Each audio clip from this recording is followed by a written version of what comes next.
Good evening, praise Lord. Welcome to this video. முன்னாடியே நிறைய வீடியோஸில் சொன்னது போல் எங்களை வழிநடத்தின எங்களுடைய பாஸ்டர் வந்து தன்னுடைய சாட்சியை எப்போதும் அவர் சொல்வார். எந்த வீண் பேச்சும் பேச மாட்டார். நீ யார், எங்கேருந்து வந்த அப்படிலாம் கேட்கப்பட்டார். தன்னுடைய சாட்சியை சொல்லிகிட்டே இருப்பார். அதில் அவர் வந்து தன்னுடைய மேரேஜ் சாட்சியை அவர் நிறைய தடவை அவர் சொல்லியிருக்காரு. ரொம்ப இன்டெலிஜெண்ட்டாக இருப்பாராம். ஐபிஎம்மில் கம்ப்யூட்டர் ப்ரோக்ராமிங் படித்து கம்ப்யூட்டர் கம்பெனி வச்சுருந்தாராம். Anybody would have given me a wife அப்படின்ட்டு அவர் சொல்வார். வேறு ஜாதி லேடி அவர் கல்யாணம் பண்ணியிருக்காரு. அவங்க வந்து ரொம்ப அழகாக இருக்காங்க. ஸோ நேச்சுரலி அவங்களுக்கு வந்து நிறைய பேர் சூட்டர்ஸ் இருந்திருக்காங்க. ஸோ அவங்களுடைய பொறாமைனாலும் தீய நோக்கங்கள்னாலும் இவர் வந்து எப்படியோ வந்து இவர் குடிப்பழக்கத்துக்கு ஆளாயிட்டாராம். ஆனால் அவருடைய திருமணத்தில் வந்து பாஸ்டர் சாம் கமலேசன் அவர் வந்து தீர்க்க தரிசனமாக அவர் சொன்னாராம். Joel is a prophet, Phoebe is a servant of God அப்படின்னு சொல்லிட்டு எதிர்காலத்தில் அவங்க வந்து அமெரிக்காத்துடைய ஊழியக்காரங்களாக இருப்பாங்க அப்படின்னு சொல்லிட்டு ஒரு தீர்க்க தரிசனமாக அவர் அந்த டோஸ்ட்டை ப்ரப்போஸ் பண்ணும்போது அவர் சொல்லியிருந்தாராம்.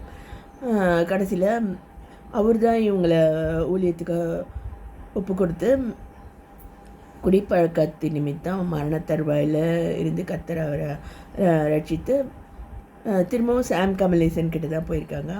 அவர் தான் வந்து அபிஷேகத்தை பற்றியெல்லாம் சொல்லி ஊழியத்துக்கு அவங்கள ஒப்பு கொடுக்க வச்சாராம். இதெல்லாம் அடிக்கடி அவங்க வந்து சொல்வாங்க. இதில் நான் என்ன சொல்ல விரும்புகிறேன்னா, இந்த காலங்கள் கடைசியாக இருக்குது. ஸோ ஒரு நல்ல பெயர் இருக்காங்கன்னா அவங்க வாழறது வந்து யாருக்குமே வந்து பொறுக்க மாட்டேங்குது, அல்லது வந்து நம்மளுக்கு கிடைக்கலையே அப்படின்ற மாதிரி ஒரு சிந்தனைகள் அந்த கப்பலில் வந்து பாதிக்குது.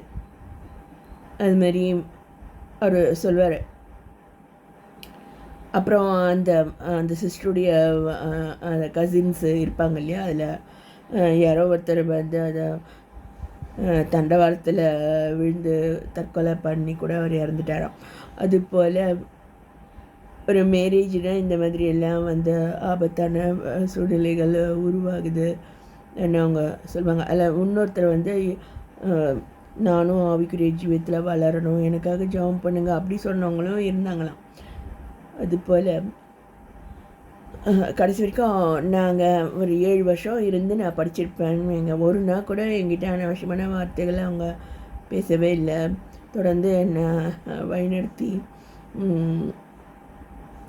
அங்கேருந்து வெளியே வரும்போது நான் கற்றுக்கொண்ட பயிற்சிகள் வந்து முக்கியமாக வந்து கம்யூனியன் என்ன, அதனுடைய சிக்ஷை அப்படின்னா என்ன அப்படின்னு சொல்லிட்டு கம்யூனியன் ஆஃபீஸராகவே என்னை மாற்றிட்டாங்க. என்னுடைய எய்மே அதுதான், ஒரு கம்யூனியன் ஆஃபீஸராக நம்ம இருக்கணும் அப்படிங்கிறது.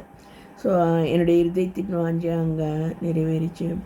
அதுமாரி எலக்ட்ரானிக்ஸ் இன்ஜினியராக ஆகணும், இன்டெலிஜென்ட் பர்சனாக இருக்கணும், அதையும் எனக்கு நிறைவேற்றி கொடுத்தாரு. ஒரு பிளைண்ட்னஸ் எனக்கு இருந்தது. கர்த்தருடைய வார்த்தை முதல்ல நான் கர்த்தருடைய வெளிச்சத்தில் வாசித்த நபராக இருந்தேன். இடையில வந்து அது மாதிரி ஏதோ ஒரு கர்த்தருடைய வார்த்தையை விட்டு விலகி நான் போயிட்டேன்.